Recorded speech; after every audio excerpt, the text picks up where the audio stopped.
Hey guys, it's your boy right here with Desert Racing, and here we got another video. This is not really an unboxing, but more of a review and my personal thoughts on the Simagic Alpha U, as well as the Simagic GT Neo. I recently upgraded from a Moza R5, I want to say maybe around 2, 3 weeks ago. I've had this a little bit longer. As you guys can see, I do have the MagLink cable. I was rocking it on the R5. And I think this was the thing that made me go ahead and decide to upgrade to almost a full Simagic ecosystem. Um, I did have the P1000s. I wasn't a very big fan of them. So I am testing out some different pedals right now. If you guys want to go ahead and check it out, go ahead and look at our last video. I did a little unboxing and my first thoughts of the HE Sprint. And yeah, we're gonna go ahead and let's get right into this video. All right, guys, with all the boxes moved aside, let's go ahead and get right into this video. Let's first start it off with this. I think this right here was kind of what made me go with the full Simagic ecosystem, like I was mentioning to you guys before. This is such a dope wheel. The construction is super solid. I do race a lot. I race mostly every day. I try to race for at least 2, 3 hours, sometimes a little bit more, sometimes a little bit less. But I've been putting on hours on this and I haven't seen no flex issues, no creaking, nothing. Honestly, like this is probably one of the best wheels you could get for the money, and it's 290 USD. It's insane the value you're getting for this. You're getting four 12-digit rotary switches. You're getting two thumb encoders. You're getting two 7-way funky switches. These go both sides, up, down, left, right, and you can go ahead and click them in.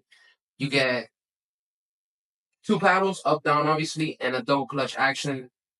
And if you're able to go ahead and get the MagLink cable upgrade, this is an extra $19, and it'll pretty much go ahead and let you use this with any base that you want. Now that I have the Simagic Alpha U, I am still rocking the MagLink cable. I just like the more lighting options that I get through SimHub, and I'm able to customize it a little bit more. So that is the reason why I'm still rocking this, even though it is fully compatible with this Alpha U. And I've been loving this wheel, guys. It's 300 millimeters wide. It's a little bit wider than my Moza ES wheel, I believe it's called, but I think it's perfect for road racing and even Formula. It might not be the best for Formula, but it still does its job. Um, and I think this is a super dope wheel. It has a quick release that is compatible with Moza and Simagic, and you can pretty much mount anything onto this and put it in whichever wheelbase that you want to go ahead and put it on. With this though, this is probably my favorite part of the upgrade. I honestly didn't think that a wheelbase can give you so much feedback, but man, this is insane. And it's so sleek looking. I do really like that.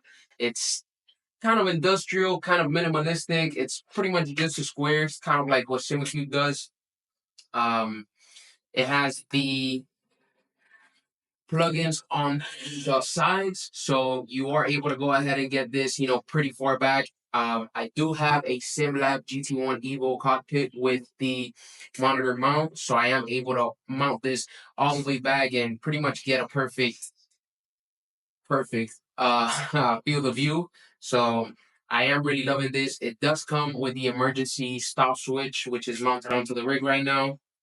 And it's pretty much just this. It's super easy to plug in and play. The software makes this super easy. And the wheel itself, it's insane. At 23 newton meters peak power, I want to say maybe a little bit more because new 23 is what they go ahead and advertise. But as you guys know, Simagic with the Alpha Mini, it peaks a little bit more towards like 12, 13. With the Alpha, it peaks more towards like 17. So I do want to say might be closer during peak torque at 25. But since I did come from a Moza R5, I don't use its full power. I think 23 newton meters is a little bit crazy, at least for me at this stage of where I'm at with this.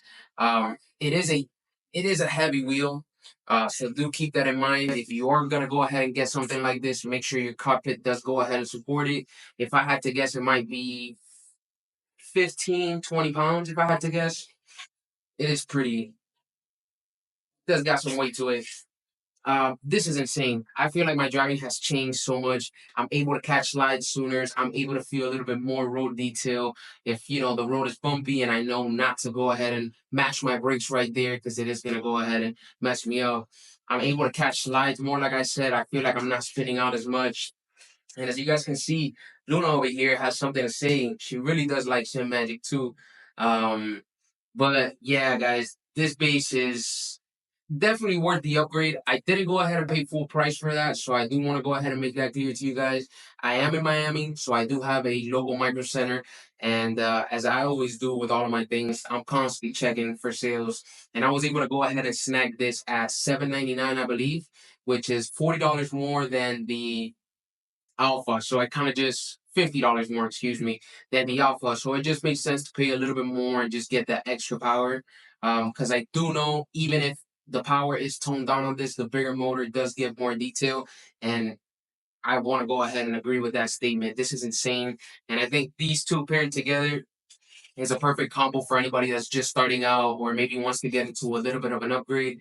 This is an end game wheelbase for me, in my opinion. I don't think I would need to upgrade from this. If anything, I would upgrade to is the Simagic. I believe it's the Ultimate 2, I believe. It's like 32 millimeter of power. But if this is enough for me, that'll be overkill for me. I'm using this at maybe 50 to 60% of its power, so it might be a little bit closer to like 12, 13-ish. And man, it'll definitely break a finger if you're not careful with it. Um, but yeah, man, I'm absolutely loving this upgrade. I had the Moser for about 2 years and it did good. I did win a lot of races with it, but I always felt like there was just a little bit more that the Moser could have gave me. Maybe if I went with the R9, I would have maybe still been with that, but the R5, I feel like I maxed it out within the first couple of months. I was running that at 100% full power, and I felt like after playing with this, it made me realize how much detail I was missing in the game, how much road detail, how much car detail, how much easier it is to catch slides, how much easier it is to know what your car is doing with a wheel that's giving such detail. So if you are planning on buying this, I would go ahead and recommend it. It's an awesome wheelbase. It is a little bit expensive. I believe normal price is around $1,000, more or less. But I'll go ahead and put that up for you guys right there as well. If I find any sales going on with it right now, I'll go ahead and link them down in the description. But this is $289.99, and I believe this is around $1,000. I paid $800 for this and $289 for this, so I believe it's right around $1,100 bucks. I had the P1000s; those were 520. So I guess if you want to combine the whole upgrade together, it's right around $1,800 more or less, with taxes and everything. Right now, I did get rid of the P1000 pedals, and I did go with the HE Sprints. Once again, I found a deal in Micro Center that I couldn't pass up. So I returned my P1000s. I'm testing out the HE Sprints right now, and we're gonna see if those are the pedals that are right for me. If not, I'm gonna go ahead and return those and try another one and leave that up for you guys into another video. All right, guys, so I'm gonna go ahead and get this set up in the cockpit. I'm gonna calibrate them and iRacing. And we're gonna go ahead and do a couple of laps so you guys can see it in, real time. I'll give some of my, feedback on there, what I noticed with the wheel, if I notice any road details and stuff like that. I'll show you guys my Sim Pro Manager settings. So if you guys are interested in those, maybe you could go ahead and copy them down. And yeah, man, we're gonna go ahead and do some driving. Hopefully, I can catch some of those lights like I was saying, so you guys can check it out in real time. And let's meet you guys over there. All right, guys, we are loaded into Road Atlanta Raceway. We have a standing start GT4 race. We're rocking the McLaren 570S GT4. These are my settings real quick. I have the max force at 30. The wheel force, I have it checked on auto, and the intensity is at 50%. The wheel is roughly around 12 newton meters, and I think that's pretty good over the Moza R5. So let's go ahead and get into this race right here. 107 Fahrenheit. The air temp is 76. The standing start. So we do have to go right here. Okay, standing start. Heads up, we're going green. Go.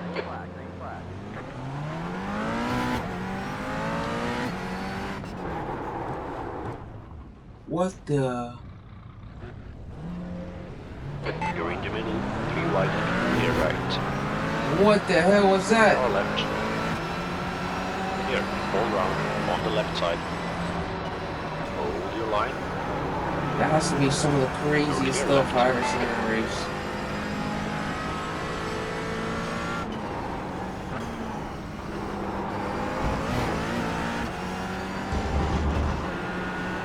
Clear on your right. You do not want to let me in on the inside. I have the AI set pretty competitive.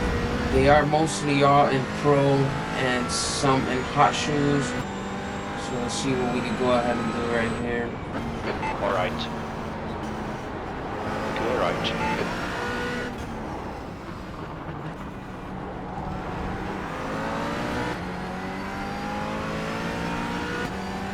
Okay, Ray, the next car is Labour, car number 7. See if we can catch some draft off this guy right here.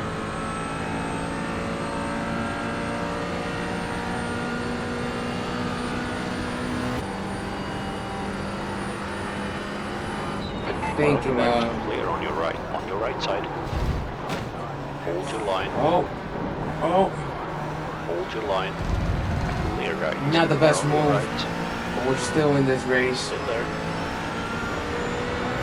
He's still there. Clear right. Have to give him some space on the inside there. Track limits. That's okay.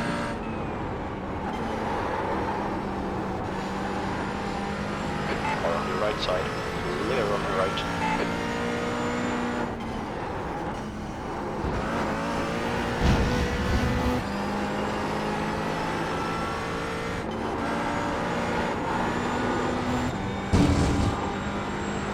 The car in front of us is now Chris, car number 1.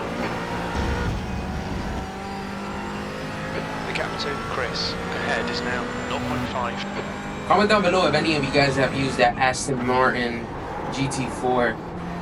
It looks very interesting. I've seen some videos, people saying it's very controllable, and it might be the best car to start out with. I jumped into the Porsche GT4 and I really like it, and I've been enjoying this 570S so far in my few races in the GT4. I also did get the BMW M4 because I do plan on doing some of those BMW Cup races. So Left side. oh, Clear left. slight tab on his back. This is the white flag. I do have to take both of these places right here if I do plan on finishing top 5. So let's see what I Okay, can Ray, do. halfway home. I feel like I got a good exit right there. On left side. Clear left. Oh my god. That was insane right there.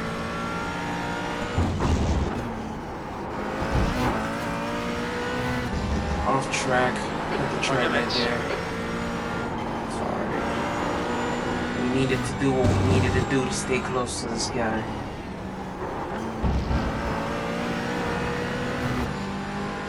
Come on, man.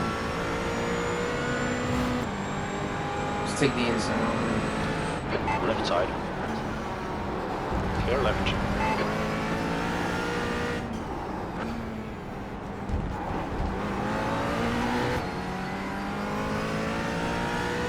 He got a better exit.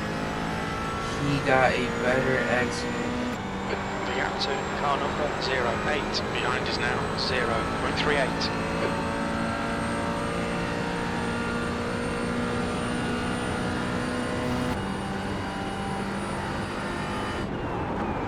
On your right. Clear on your right. Had to brake a little bit later than him. Take that. And it looks like we are going to finish in 6th place. One place off the top 5, which was what I wanted to do, but I'll go ahead and take it. Good finish. P6, good race. We had 2 incident points, couple little taps here and there. But yeah, guys, this is the Simagic Alpha U and GT Neo review video. I hope you guys enjoyed this. If you did enjoy the video, make sure to give it a like, subscribe, and comment down below if you guys want to see anything else. I'll catch you guys in the next race. Take care.